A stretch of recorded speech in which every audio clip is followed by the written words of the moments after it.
मेरे प्यारे दोस्तों, आज हम आपके लिए एक ऐसा वाकया लेकर आए हैं जिसे सुनकर आपके रोंगटे खड़े हो जाएंगे। यह एक ऐसी कहानी है जो आपके दिल को झकझोर कर रख देगी। एक नाजुक सी लड़की भीगी बारिश में लरजती हुई अपनी कपकपाती सांसों के साथ एक बूढ़े फकीर की झोंपड़ी तक जा पहुंचती है। और फिर जो कुछ उस अक्लमंद और सयाने फकीर ने उस घबराई हुई लड़की से कहा और किया, वह सुनकर आप हैरानी में डूब जाएंगे। यह जंगल कोई आम जगह नहीं था। यह एक ऐसा वीरान और खौफनाक जंगल था जहां रात के सन्नाटे में इंसान तो क्या, जानवर भी कदम रखने से डरते थे। उसी सुनसान जंगल में करीब 60 बरस का एक बूढ़ा फकीर रहता था, जिसे लोग दूर दूर तक बाबा रहमत के नाम से जानते थे। उसकी कमज़ोर मगर बुलंद कामत शख्सियत और तेज़ आँखों की रोशनी में आज भी एक ख़ास रौब बाकी था। बरसों से वह इस वीराने में अपनी झोंपड़ी बनाकर तन्हाई काट रहा था। एक रात का जिक्र है जब आधी रात का वक्त था। जंगल की हवा डरी हुई सी शोर मचा रही थी। बादल गुस्से से गरज रहे थे, बिजली आसमान को चीर रही थी और बारिश ने हर दरख्त को हिलाकर रख दिया था। बाबा रहमत हसबे मामूल अपनी झोंपड़ी में बैठे, कभी सोचों में घुम और कभी धीमी आवाज़ में गुनगुना रहे थे। अचानक दरवाजे पर एक दस्तक ने सब कुछ बदल दिया। एक बार नहीं, बार बार खटखटाने की आवाज़, जैसे कोई जान बचाकर पनाह लेने आया हो। बाबा रहमत चौंक गए कि इस वीराने में आधी रात को कौन आ सकता है। वह तेज़ी से उठे और दरवाज़ा खोल दिया। सामने का मंजर देखकर उनकी आंखें लम्हा भर के लिए जम सी गईं। सामने एक निहायत हसीन मगर सहमी हुई लड़की खड़ी थी। बारिश ने उसके कपड़ों को भिगा दिया था और वह कांप रही थी। उसकी आंखों में ऐसा खौफ था जैसे कोई बड़ी मुसीबत उसके पीछे हो। बाबा रहमत ने गहरी सांस लेकर नरम लहजे में कहा, बेटी, तू कौन है और ऐसी रात के वक्त इस जंगल में अकेली कैसे आ गई? बाहर तो आंधी है, अंधेरा है और बारिश जोरों पर है। तू कहाँ से आई है और किसके भरोसे पर निकली हो? लड़की ने कपकपाती आवाज़ में कहना शुरू किया, बाबा जी, मेरा नाम नूर है और मैं गांव नूरपुर की रहने वाली हूँ। वहाँ के कुछ जालिम लोग मेरे पीछे पड़ गए हैं। मेरी इज्जत पर उनकी बुरी नज़र है। वह मुझे नुकसान पहुँचाना चाहते हैं। मैंने किसी तरह अपनी जान बचाई और सीधा भागकर आपकी झोंपड़ी तक पहुँच गई हूँ। बाबा रहमत की आंखों में सोच की लकीरें उभर आईं, लेकिन उन्होंने मजीद कुछ पूछे बगैर दरवाज़ा ज़रा और खोल दिया और कहा, बेटी, डरने की ज़रूरत नहीं, अंदर आ जाओ। यहाँ तुझे कोई तकलीफ नहीं पहुँचा सकता। लड़की जैसे तैसे हिम्मत करके झोंपड़ी में दाखिल हुई। उसके भीगे कपड़े बदन से लिपटे हुए थे, चेहरे पर थकन और खौफ नुमायां था। बाबा रहमत ने उसे ओढ़ने के लिए एक पुराना कपड़ा लाकर दिया और कहा, बैठ जाओ, घबराहट छोड़ो, अब पूरी बात बताओ कि मामला आखिर क्या है। लड़की ने थरथराते लहजे में कहा, बाबा जी, मैं नूरपुर के मशहूर फरीद मोची की बेटी हूँ। कुछ दिन पहले मेरे वालिदैन इस दुनिया से रुखसत हो गए। उनके जाने के बाद जैसे गांव के चंद मर्दों का रवैया बदल गया। पहले वह अजीब नज़रें डालते थे, फिर इशारे करने लगे और अब तो वह खुलकर मुझे धमकाने लगे कि अगर हमारे साथ न चली तो नुकसान उठाना पड़ेगा। वह मेरी कमज़ोरी को एक आसान शिकार समझने लगे हैं। मैंने जान बचाने के लिए सीधा जंगल का रुख किया और यहाँ पहुँच गई। बाबा रहमत खामोशी से उसकी हर बात सुनते रहे। उनके चेहरे पर कोई हैरानी तो नहीं थी, मगर निगाहों में सवाल ज़रूर छुपे हुए थे। वह उस लड़की की आंखों में झांकने लगे और दिल ही दिल में सोचने लगे कि क्या वाकई यह बच्ची किसी बड़ी मुसीबत से भागकर आई है या इसके पीछे कोई और कहानी है। वह लड़की कभी हल्की सी मुस्कान देती और कभी अपने भीगे बालों को संभालती। उसकी हरकत में कुछ ऐसा था जिसने माहौल को और परअसरार बना दिया। सामने वह नाजुक अंदाम लड़की एक बूढ़े फकीर के साथ पुरानी झोंपड़ी में बैठी थी और कोने में जलता मध्यम दिया सब मंजर को और ज़्यादा ड्रामाई बना रहा था। बाबा रहमत बरसों से अकेले उस वीरान जंगल में जी रहे थे और आज पहली बार उनकी खामोश रात में एक अजनबी लड़की की मौजूदगी ने सब कुछ बदल दिया था। उनके दिल में हमदर्दी के साथ साथ एक अनोखी बेचैनी भी पैदा हो रही थी। वह अपने दिल को समझा रहे थे, मगर उनके अंदर सवालों का तूफान ज़रूर उठ खड़ा हुआ था। अचानक वह लड़की नरम आवाज़ में बोली, बाबा जी, मुझे बहुत डर लग रहा है। बाहर अंधेरा ही अंधेरा है। क्या मैं यह रात आपकी झोंपड़ी में गुजार सकती हूँ? सुबह होते ही चली जाऊंगी। क्या आप मुझे थोड़ी पनाह दे देंगे? बाबा रहमत के दिल में जैसे एक जज्बा जाग उठा। उनकी आंखों में रोशनी बढ़ गई और चेहरे पर हल्की सी मुस्कान उभरी। वह बोले, बेटी, घबराने की कोई बात नहीं। यह रात चाहे कितनी ही तूफानी क्यों न हो, ये झोंपड़ी तेरे लिए पनाह गाह है। तू सुकून से यहाँ रह सकती है। बाहर घुप अंधेरा छाया हुआ था और बारिश थमने का नाम नहीं ले रही थी। लड़की आहिस्ता आहिस्ता उठी, कोने में जाकर लेट गई और धीमी आवाज में कहने लगी। नूर बोली, बाबा रहमत, मेरी पलकें बोझिल हो रही हैं, मुझे अब नींद आने लगी है। जैसे ही वह लेटी, बूढ़े फकीर के दिल में एक हलचल सी मच गई। बरसों से खामोश उसका दिल जैसे पहली बार जाग उठा। धड़कनें बेकाबू हो गईं और नजरें नूर पर टिक गईं, जो सुकून से आंखें बंद किए लेटी थीं। उस रात वह बूढ़ा फकीर कोई फकीर न रहा, बल्कि एक इंसान बन गया। उसकी तन्हाई नूर की मौजूदगी से जैसे चीख रही थी, मगर सब्र का सहारा अभी भी थामे हुए था। हर लम्हा उसके लिए सदियों जितना लंबा महसूस हो रहा था। दिल में बार बार ख्याल आ रहा था कि यह रात कैसे गुजरेगी, किस तरह इस सन्नाटे से जान छूटेगी। बाबा रहमत झोंपड़ी के दूसरे कोने में जाकर लेट गया। आंखें बंद कीं और नींद को बुलाने की कोशिश की, मगर नींद जैसे उससे रूठ चुकी थी। करवटें बदल बदल कर दिल को समझाता रहा, लेकिन धड़कनें और तेज हो गईं। बरसों के दबे जज्बात अब बेकाबू होने लगे थे। अचानक उस सन्नाटे को नूर की सिसकियों ने तोड़ दिया। बाबा रहमत घबराकर उठ बैठा। उसने देखा कि नूर धीरे धीरे रो रही है।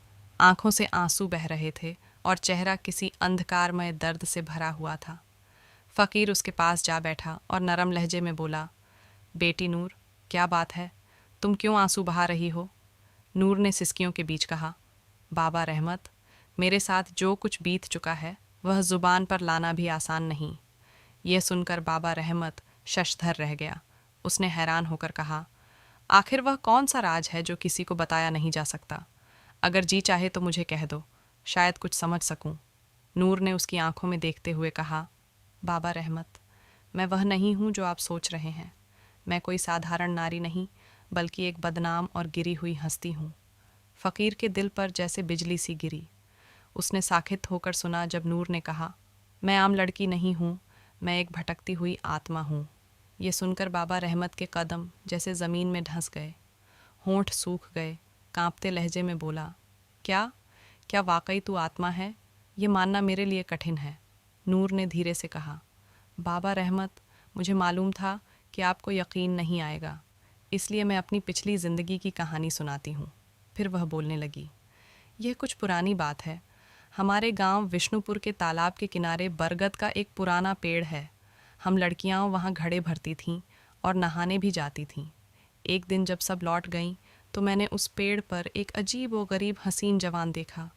वह मुझे पाना चाहता था, यानी मुझसे विवाह करना चाहता था। मैंने अपने बड़ों से सुना था कि उस पेड़ पर साया रहता है।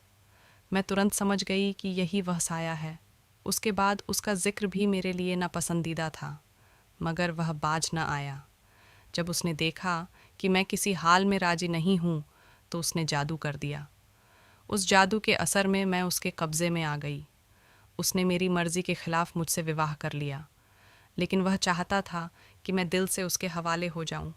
वह ज़बरदस्ती कुछ न कर सकता था, मगर चाहता था कि मैं खुद उसके करीब आऊं। मैंने विवाह की रात भी उसे दूर रखा। इसके बाद उसका रवैया बदल गया। वह मुझे पीटने लगा।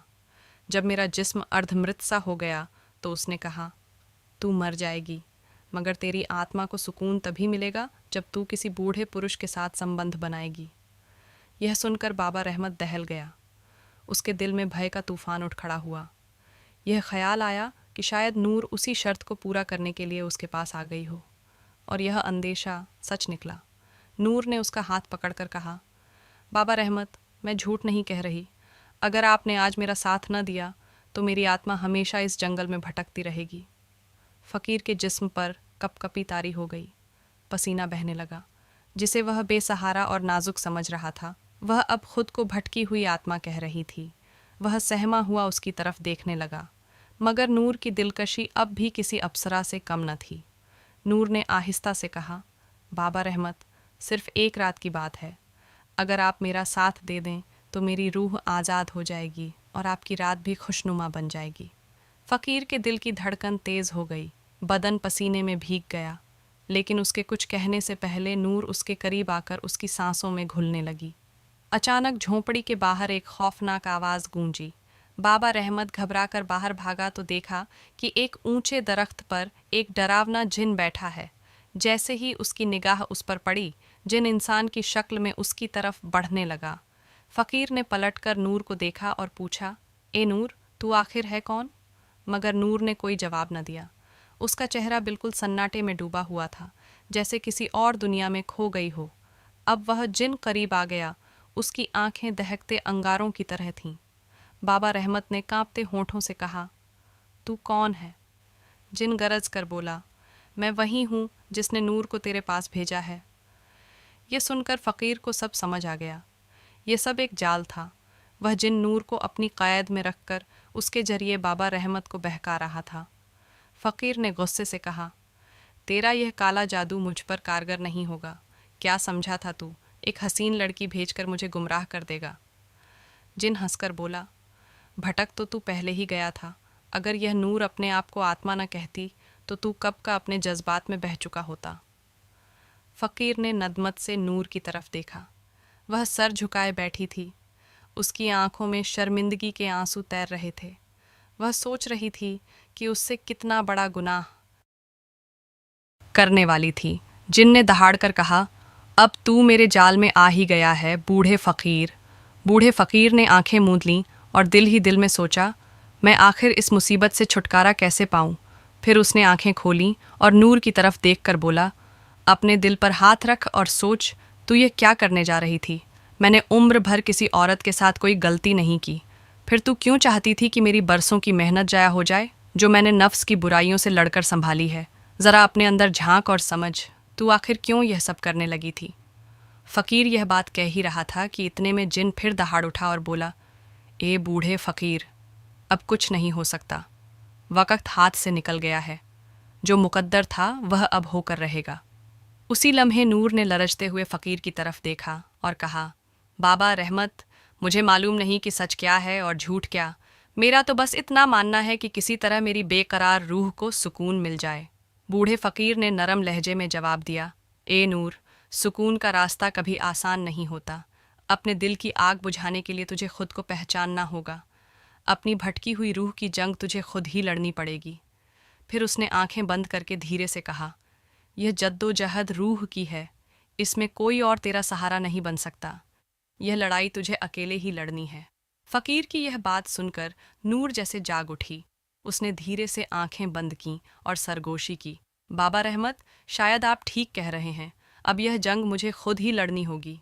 फिर उसने आंखें खोलते ही उस खौफनाक जिन की तरफ देखा और गरजदार आवाज़ में कहा, हाँ, मैं तैयार हूँ।